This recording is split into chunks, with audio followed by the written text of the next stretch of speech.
Moed Altrad, je ne vais pas vous demander forcément votre avis là-dessus, mais sur la politique, est-ce que vous avez envie d'y revenir ? Vous aviez fait une tentative, on se souvient, une campagne qui était un petit peu étonnante. Bon, vous aviez perdu face à Delafosse, mais oui. L'ancien maire de Montpellier avait été battu, Sorel. C'est vrai que c'était dans un contexte, on s'en souvient aussi du Covid, etc. Vous avez envie d'y revenir à la politique ou pas ? J'habite à Montpellier depuis mon arrivée en France, donc j'habite à Montpellier, donc je suis un Montpellierin depuis plusieurs décennies. Oui. Donc, je suis qualifié pour parler de la politique à Montpellier. J'avais un autre sujet avec les Montpelliérains qui était de dire tout ce que j'ai fait sur le plan économique, culturel, littéraire, etc., eh bien, c'est grâce à Montpellier. Ce sont des choses que je n'aurais pas pu faire si j'étais en Syrie. Donc, c'est grâce à Montpellier. Donc, oui, je suis très attentif à ce qui se passe. Ce que je constate, que l'élection de M.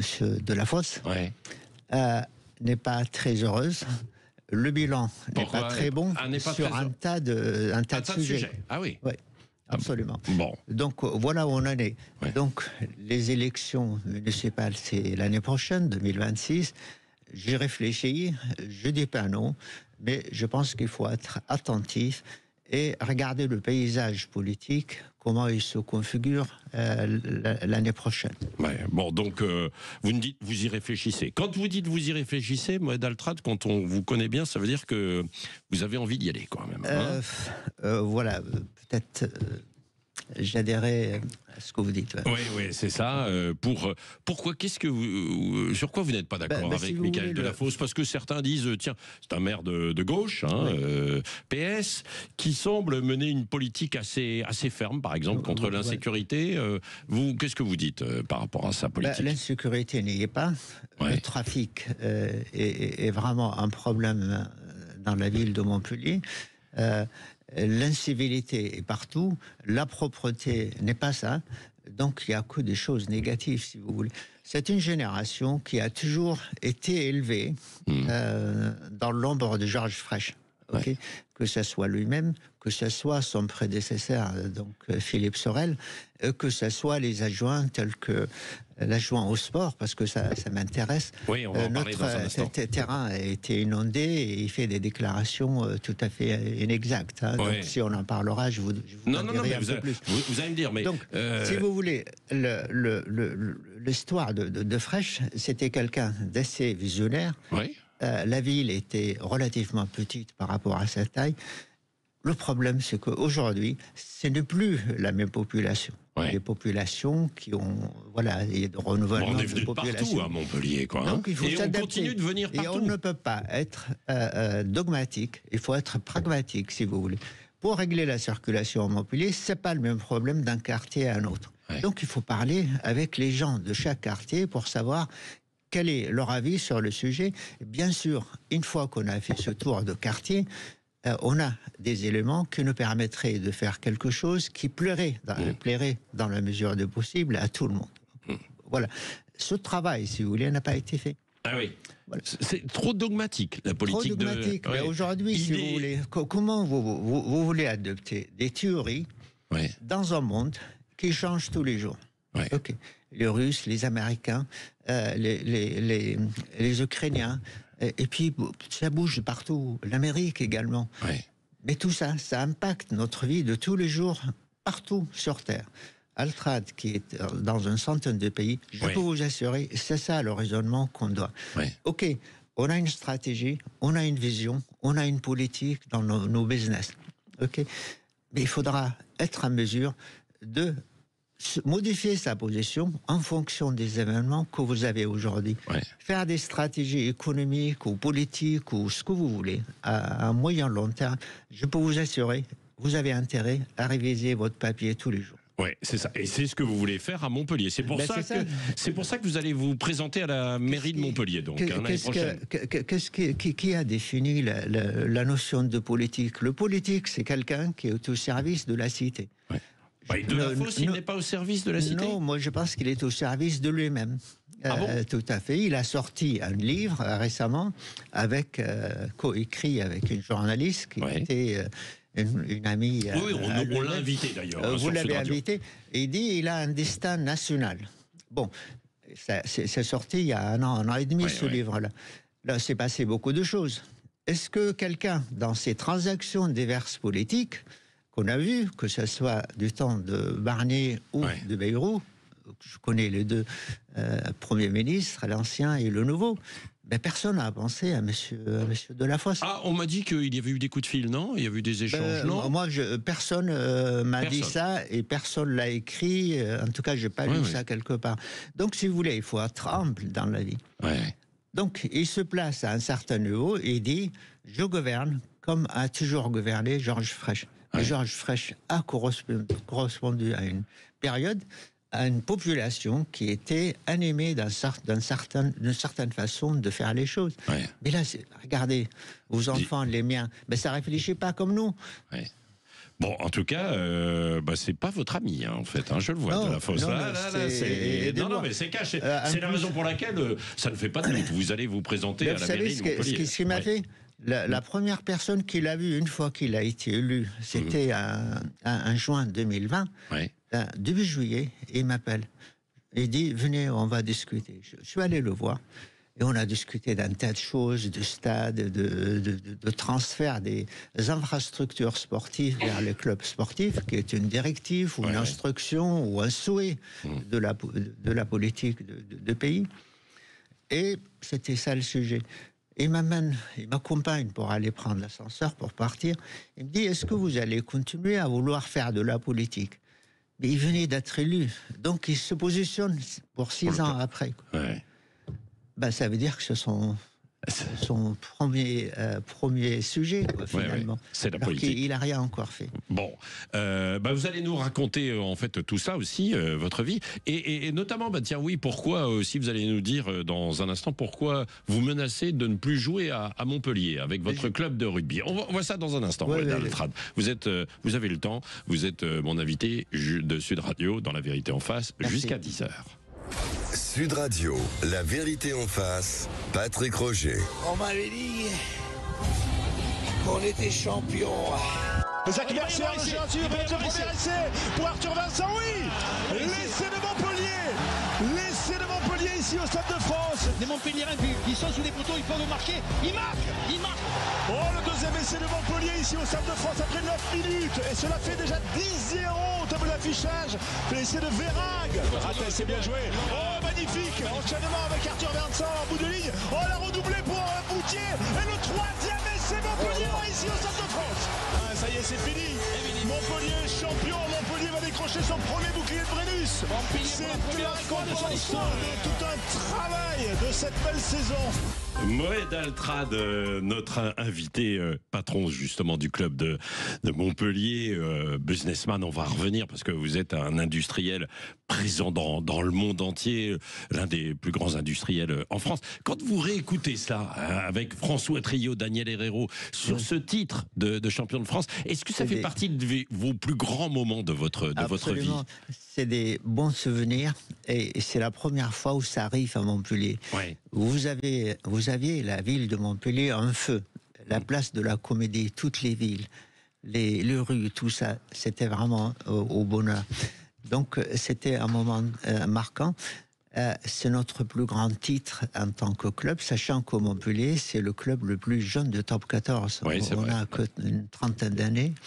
Voilà. Donc quand même, on a gagné 2 trophées supplémentaires. On a été 2 fois vainqueur du challenge européen, qui est la division en dessus de Champions Cup. Alors aujourd'hui, vous espérez revivre une épopée telle que celle-ci, bien sûr. C'est pour ça que vous investissez en fait dans ce club de rugby. Il y a un problème quand même actuellement. C'est-à-dire que vous ne pouvez plus jouer dans votre stade. C'est quoi l'histoire alors? Il n'y a pas qu'un problème, il y en a plusieurs. Donc, le premier problème, c'est l'attitude, si vous voulez, de la métropole et de la ville de Montpellier à travers son édile et son adjoint, un certain Christian Assaf. D'abord, les deux, le rugby en tant que sport, ça ne les intéresse pas. Ouais. Ah bon? Ils sont pas. Ils viennent. Bon, de la Fosse, il aime bien aller voir un peu les matchs, non? Bah, pas trop. Pas trop, parce que vous êtes en guerre aussi. C'est pas son truc. Mais vous savez, il a une loge très importante et normalement, il doit inviter les Montpelliérains qui viennent aux loges de la métropole et de la ville, parce qu'il y avait deux loges, ville, métropole. Là, c'est toujours les mêmes. C'est toujours les mêmes personnes. Ok. Moi, j'aurais invité des gens des différents quartiers. On ne le fait pas. Pourquoi? Pourtant, c'est leur argent. C'est les impôts qui payent. Voilà, les divers types d'impôts. Et alors, le problème actuellement sur la pelouse? Mais je voulais vous dire, le problème, si vous voulez, c'est que aujourd'hui, on paye pour chaque match. On joue à Montpellier quelque chose autour de 30 000 euros par match, pour 80 minutes. Ok. L'exigence du contrat, qu'on appelle l'AOT, accord d'occupation des locaux, eh bien, ils doivent entretenir le terrain. Ils doivent mettre à niveau un stade en condition de fonctionnement. La lumière, le son, l'état général des installations publiques, c'est pas le cas. C'est jamais été le cas. Voilà. Donc, par exemple, je vous donne le son. Parfois, ça m'arrive de parler au public, au milieu des terrains, comme vous le savez, comme on le fait toujours. Eh bien, il n'y a qu'une tribune qui entend. Et moi-même, au milieu de terrain, j'entends pas ce que je dis. Donc, ça fait bizarre de parler, de ne pas s'entendre. Et vous ne pouvez pas vous-même intervenir pour ça, parce que, évidemment, c'est en location. Parce qu'à location, il faut l'accord de propriétaire, si vous voulez, pour essayer de changer quelque chose dans le bien public, effectivement, qu'on fait. Et là, c'est chaque sujet de ce style, ça prend des mois et des mois. Pourquoi on ne répond pas tout de suite? On ne respecte pas les communications, que ce soit des mails, des appels qu'on envoie aux gens qui nous gouvernent en la matière. Eh bien, écoutez, je ne suis pas fier de ce qui se passe là. Oui, non, bien sûr, d'autant que ça fait râler certains supporters. Il y en a qui vont à Béziers pour vous voir, mais si vous allez à Béziers, ça fait quand même un peu de la route, quoi. Donc, mais il n'y a pas, c'est pas évident. Il n'y a pas que le match de samedi dernier. Là, dans 10 jours, à peu près 12 jours, on reçoit Castres. Mais on ne sait pas où on va jouer, vous comprenez? C'est incroyable, ça. Oui, mais le problème, si vous voulez, c'est que ça, c'est pas que le match, c'est toute la préparation du match. Ça commence le lundi matin, on s'entraîne, on a un programme, etc. Donc là, la semaine passée, ce que s'est passé, justement, puisqu'on ne peut pas s'entraîner à Montpellier, on a été s'entraîner. Il y a 2 périodes, si vous voulez, d'entraînement et de répétition des séquences de jeu selon la stratégie qu'on met pour essayer d'avoir une chance de gagner un match. On va à Béziers, 1 heure à peu près. On s'entraîne 45 minutes et on revient. Eh bien, on s'est entraîné et on a perdu 3 heures. Non, mais on comprend. D'une façon plus générale, Moed Altra, donc vous avez réussi, on va en reparler, et c'est un peu l'histoire, même si c'est de la fiction, dans ce roman. Vous avez mis plusieurs années à l'écrire. Hein. C'est votre 5e. Tout à fait, c'est le 4e. Le 5e, c'est lui qui va venir, j'espère. En tout cas. Vous racontez l'histoire de Riyad, c'est un peu vous, hein, né en Syrie, venu en France. Alors bon, vous dites à Aix-en-Provence, bon, c'est Montpellier, etc. Pourquoi vous avez voulu en fait écrire ce livre pour raconter le parcours de quelqu'un peu ordinaire finalement? Oui. Ben, vous savez, d'abord, c'est une fiction. J'ai écrit mon histoire. Mon romancé autobiographique à travers Badawi, qui a connu un succès mondial. Et il a été vendu beaucoup en Amérique, surtout. Il a été traduit par plein de langues. Et surtout en Amérique, ça a beaucoup plu. Pourquoi? Parce que là-bas, ils aiment les success stories, le type qui... Ce qu'on n'aime pas trop en France. Hein. C'est pas le cas. Après, il y a eu... Ça, c'était en 2002, hein, je crois, à Badawi. Après, votre histoire que vous aviez racontée. L'hypothèse de Dieu, de Dieu, si vous voulez, pour un musulman comme moi, et qui vient ici avec des convictions, et tout d'un coup, il va dans une église et il s'aperçoit que le discours de prêtre pour faire un portrait de Dieu assez fidèle, eh bien, c'est pas du tout le même. Ouais. Donc, vous avez deux dieux, tout d'un coup. Vous, c'est-à-dire moi, à l'époque, jeune, adolescent, eh bien, ça m'a perturbé. Vous comprenez, ça me perturbe jusqu'à aujourd'hui. Ouais. Donc, le deuxième roman, et là, c'est quand même une fiction également, sachant qu'une fois que vous avez écrit votre vie sous forme de autobiographie, vous ne pouvez plus l'écrire. C'est interdit. Il n'y a aucun éditeur qui va vous éditer. Donc, j'ai commencé par faire l'hypothèse de Dieu, après la promesse d'Anna. Et la promesse d'Anna, c'était une fresque sur la notion de l'amour à travers les milliers de siècles, depuis le début de l'humanité. Et voilà, évidemment, là, ce livre, qui Le désert en partage, où on est pris, en fait, dans une forme de tourbillon, évidemment, où on part de Syrie, on fait des allers-retours avec la France, on a l'impression de vous voir, vous, Riyad, c'est le nom du personnage, effectivement, à l'intérieur. Vous êtes encore très attaché à la Syrie, que vous avez, entre guillemets, fui pour venir étudier en France, à Montpellier, dans les années 70. Donc, vous savez, la Syrie, c'est mes origines, c'est là où j'ai grandi, né, maltraité, etc., etc. Et c'est là où tout a commencé. Oui, vie difficile, hein, vous avez eu une vie très difficile là-bas. Surtout la petite enfance avec une mère qui a été violée 2 fois, qui a donné naissance à mon frère, qui est resté chez le père, qui a été mort de maltraitance, etc. Et ensuite, moi, dont le père n'en voulait pas, et puis il m'a confié... Et puis vous avez fait des études ensuite un cousin éloigné, parce que lui, il ne pouvait pas avoir d'enfant, en lui disant, écoute, tu cherches à avoir un enfant, il y en a un tout fait, prends-le. Et c'est comme ça, le début, si vous voulez, de ma scolarité en Syrie.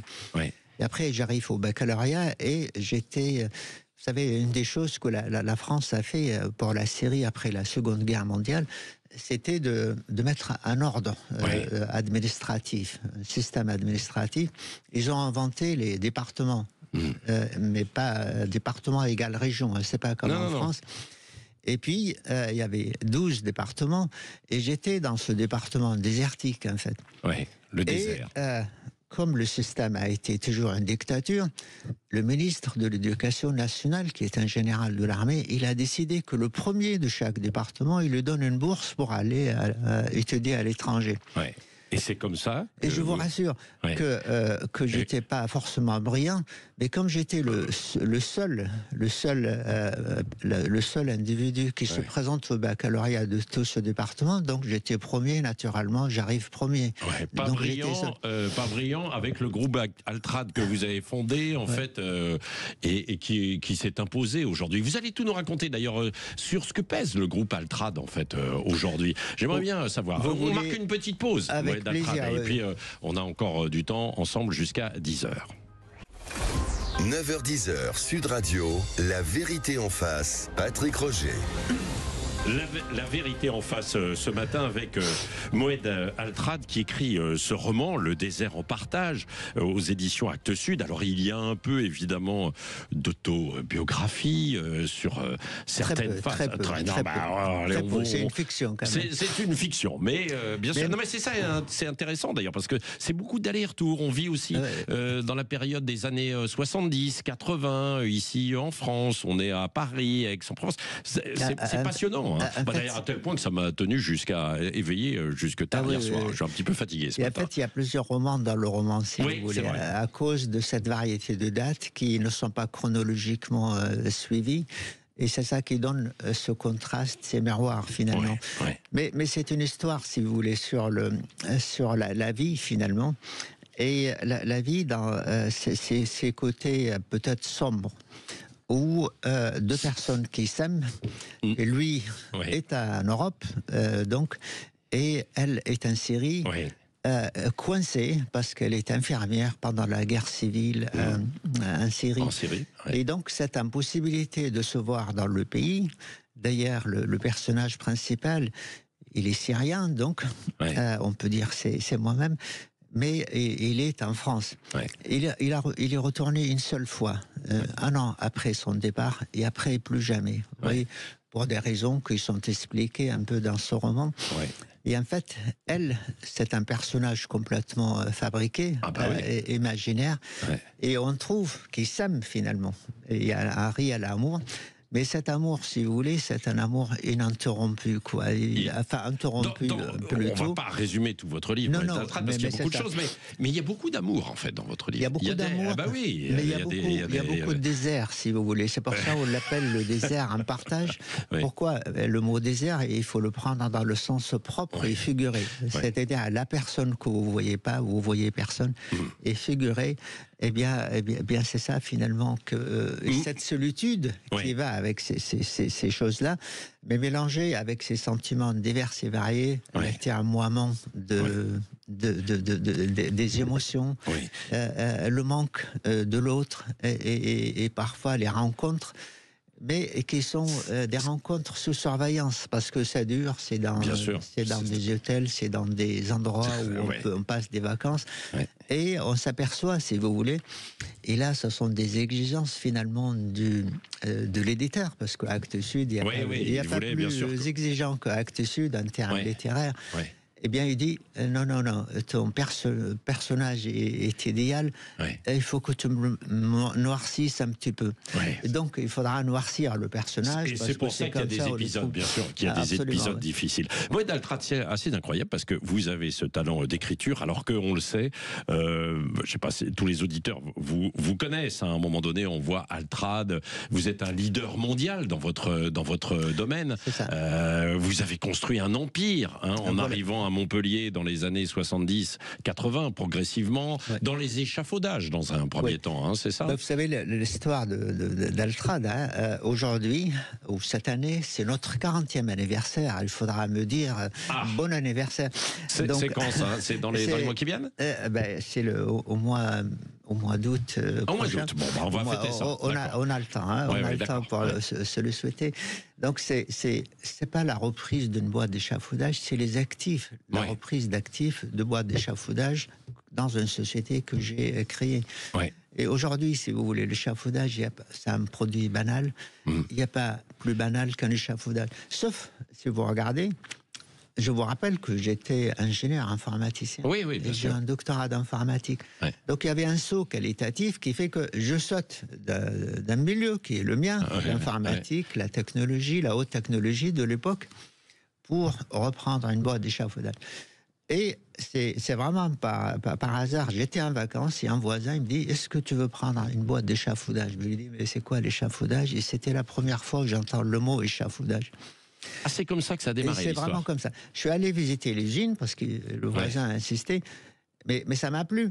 Ça m'a plu parce qu'en fait, c'est un produit très simple à fabriquer, parce que le tube, que ça soit carré ou rond ou ovale, qu'est-ce que vous faites là-dessus ? Vous l'achetez pas, vous le fabriquez pas. Vous l'achetez, vous faites des trous. Et vous coupez à la bonne hauteur, il faut de la soudure et vous envoyez chez les clients. Et le caractéristique fondamentale de ce produit, c'est que on en a besoin partout. Pour fixer vos lampes ici, c'est vrai, il vous faut un échafaudage particulier. Que vous avez aujourd'hui, si vous voulez, et petit à petit, il y avait une stratégie qui consiste à dire il faut que je me diversifie à la fois géographiquement, mais en termes de produits. Et vous êtes dans le monde entier, et vous vous êtes diversifié aussi avec des sites industriels, la maintenance de sites industriels. Il nous reste une minute, Moed Altrad, le temps est passé quand même assez vite. Pourquoi vous continuez de vous impliquer autant aussi dans le rugby ? Vous êtes toujours sponsor du 15 de France, vous sponsorisez en fait les Blacks également, vous avez une équipe en Australie et le Montpellier, le club de Montpellier. Pourquoi ? C'est intuitif, si vous voulez, et c'est contre-académique, dans le sens, finalement, le rugby, sponsoriser une club de rugby, c'est le grand public, les gens qui regardent. Or, nous, notre business, c'est B2B, si vous voulez. C'est-à-dire, on a des clients très importants, style Total, EDF, Chevron, et j'en passe, et Shell également. Et j'ai décidé, si vous voulez, que cette théorie ne tient pas la route. Donc, il faut faire Il faut aller vers le grand public. Il faut aller vers le grand public. Et c'est ce qu'on a fait. Et on le voit. Et on est le plus grand financeur au monde du rugby. Oui, 50 millions d'euros par an. À peu près. À peu près, c'est ça. C'est évidemment énorme. Merci Moed Altrad, et on fêtera les 40 ans, Le désert en partage, aux éditions Actes Sud. Et j'ai bien noté aussi, évidemment, que vous êtes candidat maintenant à la mairie de Montpellier pour l'année prochaine, que Michael Delafosse se prépare. Hein, j'ai réfléchi. Ouais, attendez, c'est tout dit. Hein. On l'a bien compris. On l'a bien compris. Dans un instant, c'est Valérie Expert et Gilles Gansman qui reçoivent Marie, que vous entendez tous les lundis sur Sud Radio, qui est coach intuitive et médium. Tiens, elle pourra peut-être vous donner, vous prédire votre avenir. Tiens, ça vous intéresse, moi, Daltrad.